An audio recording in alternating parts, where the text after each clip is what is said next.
Africans. Unakuaje mchezo mwepesi kwa Young Africans? Kwa sababu tayari mguu mmoja uko mbele kwa zaidi ya magoli mawili, yako magoli matatu. Kwa hiyo atafanya kazi sana mpinzani kubishana na Young Africans. Akijaribu kufunguka ndo atakuwa anaikaribisha dhahama kwenye eneo lake la golini. Kwa hiyo mimi nadhani wanatakiwa wajipange, waweze kubalance jinsi ya kushambulia na jinsi ya kuzuia. Ataweza kumzuia Young Africans ama ataweza kumshambulia Young Africans ili aweze kupata matokeo yatakayomfavor yeye kwenda hatua inayofuata.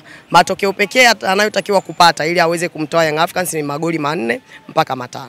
Je, unajiuliza safu ya ulinzi ya Young Africans haiko makini kiasi hicho kwamba iruhusu magoli 4 mpaka 5 kwa mpinzani ambaye tayari nyumbani kwao tulikuwa tumeisha mgonga goli 4, goli 3. Kwa hiyo inakuwa ni ngumu sana afanye kazi. Kwa hiyo ndio maana nikatangulia kusema ni game nyepesi kwa Young Africans, ni game ngumu kwa mpinzani. Kumkosa mchezaji kama Clement Mzize ambaye inasemekana ana majeraha, ni pengo kwa namna gani kwenye klabu ya Yanga? Kwa Young Africans kwetu sisi hamna pengo kumkosa Clement Mzize ukilinganisha mechi ya kwanza ambayo tumecheza pale Angola, tumeweza kupata matokeo dhidi ya wapinzani. Lakini inakuwa ni nzuri zaidi akiwepo kwa sababu hata yeye mwenyewe anamfavor kwenye ufiti wake wa mwili. Lakini inakuwa ni dhahama au inakuwa tuna riski kama tukimchezesha ili hali yake hairuhusu kucheza. Kwa hiyo mwalimu ashajua kwamba mimi naingia kwenye huu mchezo nikiwa namkosa mchezaji kama Clement Mzize ambaye anatokea kulia au kushoto au anaweza kustiki katikati. Anaingia na opportunity nyingine ya kwamba anamkosa Mzize, anaingiaje? Approach aliyokuwa anaingia nayo akiwa na Mzize ni tofauti na approach atakayoingia nayo akiwa anamkosa Mzize. Kwa hiyo mimi naamini kwa benchi la ufundi la Young Africans liko very clear, hasa pale wanapokuwa wanamkosa mchezaji fulani na wanajua umuhimu wake kwenye hilo eneo, wanaingia tofauti na pale ambapo wangekuwa naye kwenye huo mchezo. Okay, kocha mkuu wa klabu ya Young Africans Romain Folz amekuwa akifanya rotation ya wachezaji sana tangu kufika kwake kwenye klabu ya Yanga. Karibuni kila mchezo amebadilisha wachezaji 6 mpaka 7 kwenye mchezo. Hili kwako unalizungumziaje kwenye mchezo muhimu kama huo leo? Kwanza tumpongeze, wote tumpongeze Romain Folz kwa kazi anayoifanya kwa sababu kwanza yeye kijana na miaka 35. Anaingia kupambana na watu wenye miaka 36 mpaka 37. Pengine hata baadhi ya wachezaji wanamzidi umri. Wachezaji wa Young Africans wengi ni vijana. Una mchezaji kama Edmund John, una mchezaji kama Ofen Chikola, una mchezaji kama Max Nzengeli ambao umri wao bado ni mdogo. Wanatakiwa kuwepo kwenye eneo la mpira au kwenye kucheza mpira kwa muda mrefu. Wanakuaje kwa muda mrefu kwenye mpira ili hali hawapati chance ya kucheza? Wanatakiwa watengeneze mechi fitness. Kuna mechi ambazo unaweza ukaona kwamba mwalimu anatakiwa aingie na wachezaji fulani, alafu kuna mechi ambazo haitatakiwa kumuona mwalimu anaingia na wale wachezaji. Kumbe sasa anawatengenezea mazingira kukiwa na mechi ambazo wao wanatakiwa kuzicheza kama hizi za awali na hatua inayofuata, pengine na michuano ya FA ambayo haiwataki au haina ulazima kwa wale wachezaji ambao ni machua zaidi. Kwa mfano Edmund John ni mchezaji ambaye mimi nimemfuatilia akiwa Geita na akiwa na baadhi ya vilabu vingi mbalimbali. The same kwa yule kiungo mkabaji Andabwile. Ni mchezaji ambaye mimi nimemfuatilia akiwa Malawi mpaka anarudi hapa. Ilipelekea hatua mpaka wa Malawi wakataka wampe uraia. Ni kwa nini? Kwa sababu ya kazi aliyokuwa anaifanya. Andabwile amekuja Young Africans, hakuwahi kupata nafasi ya kucheza kwenye eneo lake asilia. Alikuwa anapata nafasi ya kucheza kwenye eneo la beki, kitu ambacho sio nafasi yake. Siku pekee ambayo alipata hiyo nafasi kustiki pale kama kwenye kikosi cha kwanza ni siku ambayo Baka alikuwa na umeme, Jobu alikuwa na kadi 3 za njano. Akaingia kucheza kwenye nafasi ya beki wakati yeye na Mwamnyeto, kitu ambacho sio nafasi yake. Akapata injury ndani ya dakika 3, akatoka nyuma akarudi Khalid Aucho. Wote tunajua staili yao ya uchezaji ni wazito. Khalid Aucho na Mwamnyeto hawawezi kutumana, kitu ambacho kilipekea tukapoteza mechi ya goli 3 dhidi ya Tabora United. Kwa hiyo Azizi Andabwile kwenye eneo la namba 6 Tanzania hii hana mpinzani. Utakuwa unamkosea heshima kama utamfananisha na mchezaji yeyote wa timu yoyote kwa wachezaji wa Tanzania.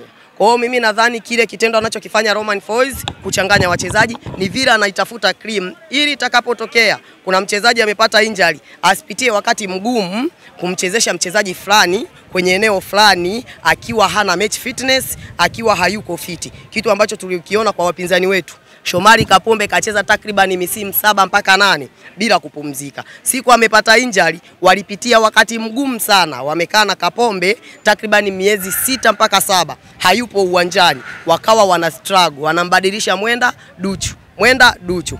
Akawa anacheza kwenye hilo eneo, bado ikawa haimfiti. Duchu wakamtoa kwa mkopo, wakamrudisha tena. Hiyo yote ni kwa sababu walikosa mwalimu wa kuweza kuwatengeneza wale wachezaji ambao wana uwezo wa kufiti kwenye hilo eneo, au kwenye mechi kadhaa ambazo wanazo uwezo wa kuwatumia wale wachezaji, ili ikija kutokea kwa mchezaji fulani wanapata mbadala sahihi wa mchezaji fulani. Kwa kumalizia, mashabiki wengi wa mpira hasa pia wa klabu ya Young Africans wamekuwa wakilalamika juu ya kutokuelewa mfumo wa uchezaji wa kocha Romain Folz. Kwako wewe umemuelewaje kwa mifumo anayoitumia kucheza uwanjani? Kwanza unatakiwa utambue Romain Folz na mechi lake lote la ufundi ni wageni kwa Young Africans. Hawawajui wapinzani wao. Kwa hiyo ana kila sababu ya kuingia kipindi cha kwanza kama ambavyo unakuwa unamuona anaingia, then kipindi cha pili anakuja kubadilika. Ni uongo naongopa.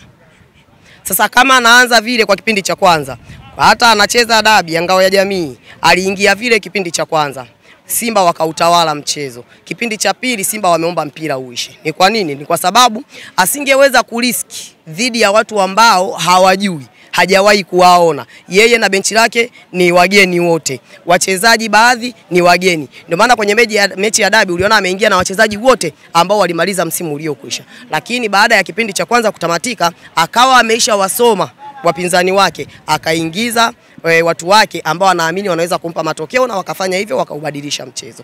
Kwa hiyo mimi nadhani kubadilika vile ni vile, kwanza hataki kusomeka kwa uharaka, pili inamfeva yeye ambaye anakuwa hawajui wapinzani wake waliokaa kwenye ligi ya Tanzania kwa muda mrefu, yeye akiwa hawajui. Kwa hiyo mimi nadhani nimpe congratulation, nimpongeze kwa kila anachokifanya, tumpe muda. Huwezi kumclassify mwalimu kwenye mechi moja, huwezi kumkosoa mwalimu kwenye mechi mbili, na wakati mechi zote alizocheza hakuna mechi hata moja aliyopoteza. Kwenye mechi alizocheza mpaka sasa hivi amefunga si zaidi ya magoli 10, si chini ya magoli 9. Akiwa na clean sheet ameruhusu goli 1. Unawezaje kumkosoa huyo mwalimu? Kwa hiyo mimi nadhani tunatakiwa tukae kimya, tumtazame, kwa sababu moja, anatutengenezea wachezaji wengine wazawa ambao ni tunu ya taifa. Kwa sasa hivi tunapoenda kuhost michuano ya AFCON, tutakuwa na wachezaji wengi ambao wanapata nafasi kwenye timu ya Young Africans na wakaweza kufanya vizuri. Sasa hivi Azizi Andabwile unaona anachokifanya. Usishangae akamweka Musa Bala Conte bench kutokana na kitu ambacho anakifanya. Akimweka Musa Bala Conte bench, maana yake tumepata mchezaji wa timu ya taifa kwenye eneo la mlinzi wakati, la kiungo wakati. Kwa hiyo kina Edmund John namba wanazocheza, kina Ofen Chikola. Edmund John mechi tunacheza na Pamba aliingia, nadhani ilikuwa ni mechi dhidi ya Angola. Aliingia akitokea benchi, tachi ya kwanza ya pili akaenda kutengeneza attempt. Imekuja mpaka tachi 6 anafunga goli la pili. Kwa hiyo mimi nadhani, mimi nampongeza mwalimu kwa kazi anayoifanya, kwa jinsi anavyowatengeneza wachezaji wake na kuwapa kujiamini zaidi, ili wanapokuja kucheza kwenye mechi kubwa wasijisikie hawawezi kufanya kitu ambacho wanatakiwa kukifanya na kumpa matokeo. Basi nashukuru sana, kila la heri. Karibu. Asante sana.